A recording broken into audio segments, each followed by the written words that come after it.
मुस्लिम करे आतंक जो हिंदू हिंसा की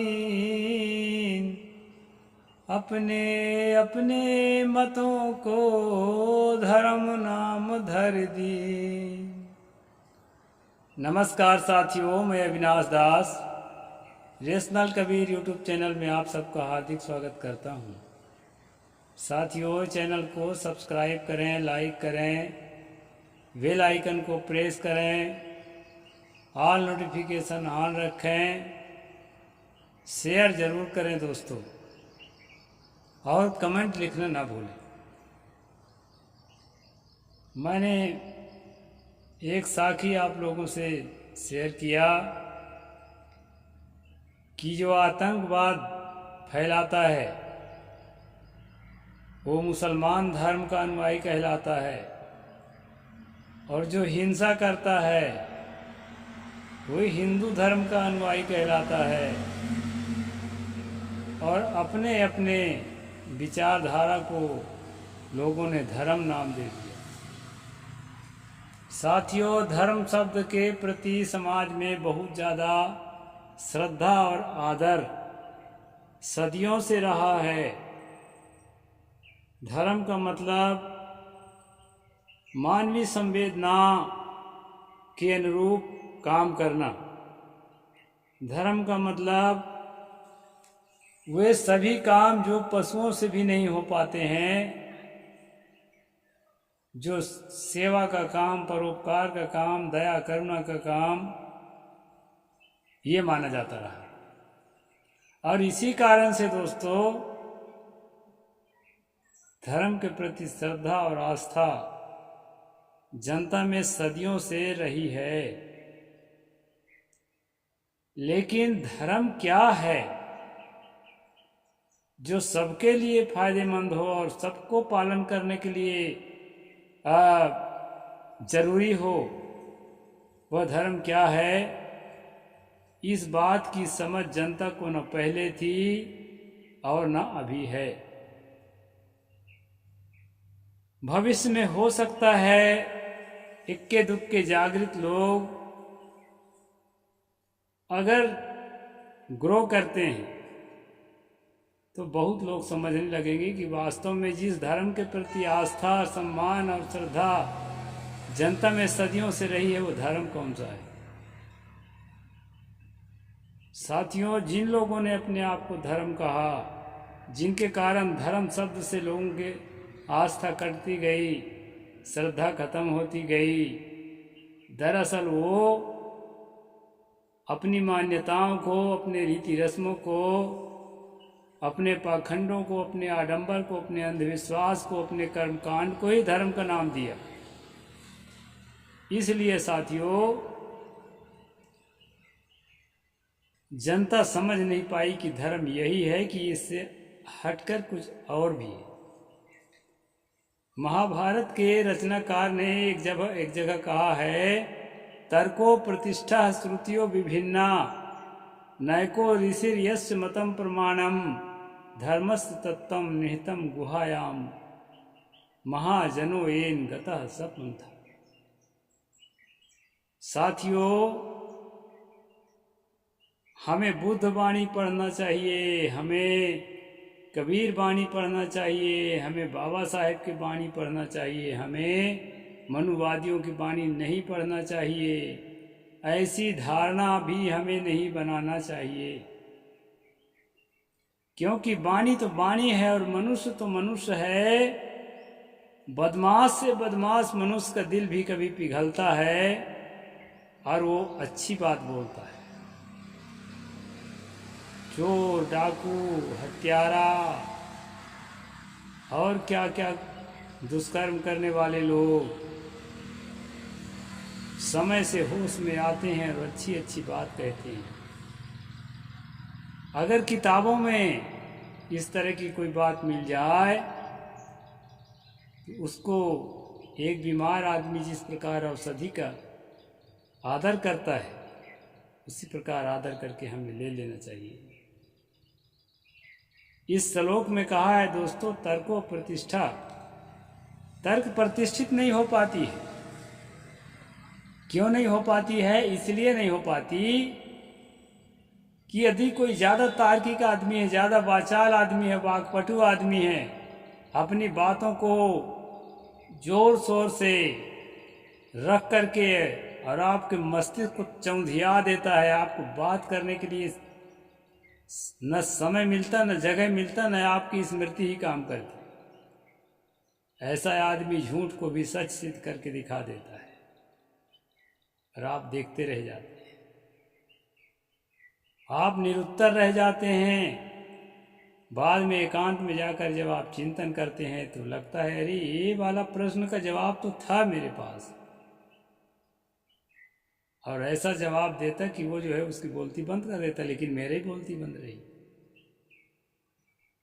तो ऐसा होता है दोस्तों, इसलिए लेखक ने कहा तर्को प्रतिष्ठा, तर्क अप्रतिष्ठा है, उसकी प्रतिष्ठा नहीं हो पाती। श्रुतियों भी भिन्ना, वैदिक धर्म में जो आजकल हिंदू धर्म कहलाता है, इसमें श्रुतियां हैं, वेदों को उपनिषदों को श्रुतियां कही जाती है, क्योंकि सबसे पुराना वेद जो ऋग्वेद है 1464 से पहले का कोई लिखित प्रति भारत सरकार को नहीं मिला है। तो 1464 से पहले अगर लिखित प्रति भारत सरकार को नहीं मिला है ऋग्वेद का, मैं ईस्वी सन की बात कर रहा हूँ, न शक संवत की न विक्रम संवत की, तो इसका मतलब है कि 1464 से ही वेद की शुरुआत है और वैदिक धर्म की। लेकिन दोस्तों 1398 में कबीर साहेब जब दुनिया में आए तो उन्होंने वेदों का, उपनिषदों का, पुराणों का, कुरानों का, सभी का समीक्षा किया, और जहाँ युक्ति युक्त बात नहीं थी उसका जोरदार खंडन भी किया और नकारा। तो मैं ये पूछना चाहता हूँ कि अगर वो किताबें उनके सामने मौजूद नहीं होती तो वो किसका खंडन करते या किसको स्वीकार करते? किताबें मौजूद थी, छपी हुई नहीं थी लेकिन थी। तो साथियों कुछ समय पहले से किताबों का अस्तित्व जो है आने लगा था, 1464 से पहले। वैसे तो लिखने वाले लिखते फिरते हैं, कई बड़े बड़े डॉक्टर राधा कृष्णन जैसे विद्वान भी लिख दिए हैं कि ईसा पूर्व 1500 ऋग्वेद लिखा जा चुका था। लेकिन साथियों लिखित में कोई जो है सबूत भारत सरकार को नहीं मिला है। ये तो माना जा सकता है कि ये 6वीं 7वीं शताब्दी से इसकी सुखबुगाहट शुरू हो गई थी, और जो सुखबुगाहट शुरू हुई थी, जो श्लोक बनाते थे, अपने साथियों को सुनाते थे, उनको इकट्ठा करते थे धीरे धीरे, उन्हीं श्लोकों को वेद कहा जाता था। और वेद शब्द का प्रचार खूब हो चुका था 14वीं शताब्दी में। इसलिए 14वीं शताब्दी के जो संत हुए हैं, सतगुरु कबीर हुए, उनके समकालीन संत हुए हैं, उन्होंने वेद का कहीं पर खंडन किया है और कहीं पर उनका उल्लेख किया है। तो साथियों श्रुतियों भी भिन्ना, वेद और उपनिषद को श्रुति कहा जाता है। ये श्रुति एक नहीं है, अनेक है, और हर श्रुति का अपना अपना मत है। आपको लगता है कि हिंदू और मुसलमान में मतभेद है, एक ही धर्म की किताबों में। मैं तो मनुस्मृति का स्ट्रीम करता हूँ, 9वें अध्याय तक पहुँच चुका हूँ। आपने देखा होगा कि एक अध्याय की बात का खंडन दूसरे अध्याय में एक वही लेखक कर रहा है उसी किताब में। इतना मतभेद। तो ये मतभेद जो है दोस्तों, ये होता ही। लेखक कहता है श्रुतियों भी भिन्ना, अनेक श्रुतियां हैं और सब भिन्न भिन्न हैं, अपना अपना मत रखती हैं। नैको ऋषि यस् मतम प्रमाणा, न एकः ऋषि यस् मतम प्रमाणम, एक ही कोई ऋषि नहीं है जिसके मत को पूरी तरह से प्रमाणित मान लिया जाए। तो फिर है क्या? धर्मस्तत्वम निहितम गुहायाम, धर्म का जो तत्व है वो गुफा के अंदर निहित है। गुफा क्या है दोस्तों? गुफा का मतलब है पहाड़ों में जो है, आप देखे होंगे कि बड़े बड़े माड़ा होता है, उसको गुफा भी बोलते हैं, जिसके अंदर आदमी जा सकता है, जानवर जा सकता है। पूरा अंदर अंदर घर जैसे कई खाने होते हैं। क्योंकि मैं अपने तपस्वी जीवन के समय में ऐसी जगहों में समय गुजारा हूँ दोस्त। और समय गुजारना बहुत मुश्किल जाता है। बरसात में उसके ऊपर से टप टप पानी टपकता है और छोटे छोटे तमगादा डूबते हैं, छोटे छोटे कीड़े काटते हैं, उसमें जीना बहुत मुश्किल जाता है। लेकिन मैं सुन रखा था, पढ़ रखा था कि तपस्वी को ऐसा रहना चाहिए, इसलिए मैं वो समय गुजारा और मुश्किल गुजारा। तो धर्म का तत्व वहाँ क्या है? वहाँ की खास विशेषता है अंधकार। गुफा की खास विशेषता है अंधकार, वहाँ प्रकाश नहीं होता है। यहाँ लेखक कहता है धर्मस्य तत्वम निहितम गुहायाम। धर्म का जो तत्व है, जो वास्तविकता है, वो अंधेरे में है, वो दिख नहीं रहा है किसी को। महाजनो एन गतः सपंथ। ये बड़े बड़े प्रतिभाशाली लोग जिस रास्ते से गए, जिधर से गए उधर रास्ता बनता गया, पंथ बनता गया, संप्रदाय बनता गया, और वो अपने आप को धर्म कहने लगा। उसको विश्वास है कि यही धर्म है, इसके अलावा और धर्म जैसा कुछ नहीं होता है। और एक दूसरा आदमी उससे भिन्न मत रखता है, उससे विरोधी मत रखता है, उसको भी विश्वास है कि यही धर्म है, इसके अलावा और कोई धर्म नहीं हो सकता। और उस पर गहरी आस्था रखते हैं, उस धर्म पर जिसको धर्म मान रखे हैं। उसके खिलाफ थोड़ी सी बात कोई कह दे ना, तो सड़कों पर झुंड के झुंड लोग उतर जाते हैं। अभी संसद में एक नेता ने कहा कि जो अपने आप को हिंदू कहते हैं ना, हिंसा हिंसा हिंसा, दिन रात हिंसा करते हैं। तो इसको सुनकर के दोस्तों पूरे देश में खलबली मच गई। क्यों? क्या अपने आप को हिंदू कहने वाले सब हिंसक होते हैं? हालांकि उनका निशाना कुछ चंद लोगों पर था, जो हिंदू धर्म के अपने आप को ठेकेदार समझते हैं, उनके ऊपर था। और पूरा भाषण में उसके स्पष्टीकरण भी था। मैं खास बात ये कहना चाहता हूँ दोस्तों, जब आस्था जिस पर आदमी का जम जाती है, उस पर जो है वो इतना श्रद्धावान होता है कि वो हिंसक हो जाता है। यदि अहिंसा को भी अपने धर्म का कारण मानता है, वो अपने धर्म के केंद्र में, केंद्र बिंदु में अहिंसा को रखा है, दया को, करुणा को रखा है, वह भी गहरी आस्था के सनक में उस धर्म के खिलाफ सोचने वाले, बोलने वाले या कोई क्रियाक्रम करने वाले के लिए वो हिंसक हो जाता है। आस्था अहिंसा का कारण नहीं बनती है दोस्तों, आस्था हिंसा का कारण बनती है। अब एक सवाल ये बनता है कि आस्था इतनी बुरी चीज है, तो क्या इससे हम अपने आप को निकाल सकते हैं? हमारे एक साथी हैं, वैसे यूट्यूब में साथी क्या है, मेरे आइडियल है, बहुत बड़े नाम है उनका, अर्पित द्विवेदी। उन्होंने अपने चैनल का नाम रखा है आस्था मुक्ति चैनल। बड़ा गजब का आपको लगेगा, विद्वान है, मामूली आदमी नहीं है। लेकिन दोस्तों मैंने बारीकी से सोचा, मुझे लगा आस्था से किसी को मुक्त नहीं किया जा सकता, क्योंकि आस्था मनुष्य के अंदर की एक स्वाभाविक प्रवृत्ति है, ये होता ही है हर मनुष्य में। अब यह बात अलग है कि उस लाचार प्रवृत्ति को आधार की जरूरत है, और उसको हम क्या आधार देंगे, इसको हम स्वयं तय करना है।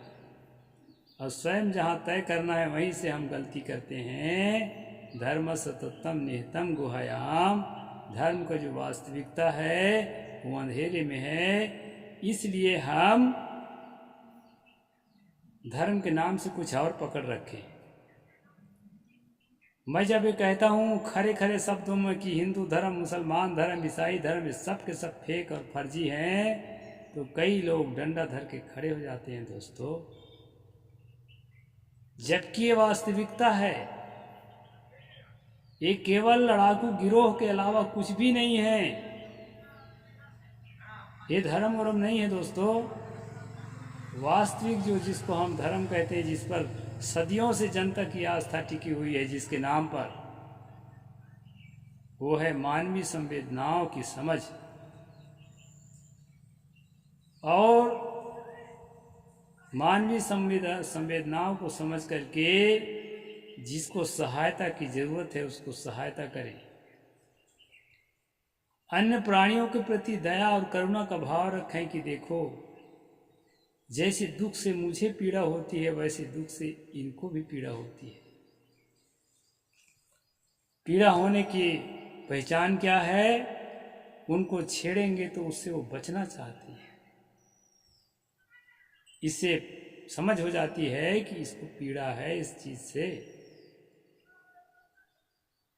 तो ये संवेदना को समझना है कि हमें किसी प्राणी को पीड़ा नहीं देनी, जहां तक बन पड़े उसकी हमको मदद करनी है। यह चीज अगर हमारे अंदर से पैदा होती है तो हमारा जीवन कुछ न कुछ धर्म को जानने लगा है। अब उस धर्म को नकली धर्म के साथ यदि जोड़ रहा है वो, तब भटक रहा है। ये सारे नकली धर्मों से अपने मन को हटाकर दिल से दिल जोड़ने का काम, प्राणियों के प्रति दया और करुणा अपने अंदर प्रकट करने का काम, वो है ये है, प्रकट बस करना है, पहले से मौजूद है। और इस काम के प्रति अगर आपकी आस्था है तो ही वास्तविक धर्म है दोस्तों। इसके अलावा और कोई धर्म नहीं है।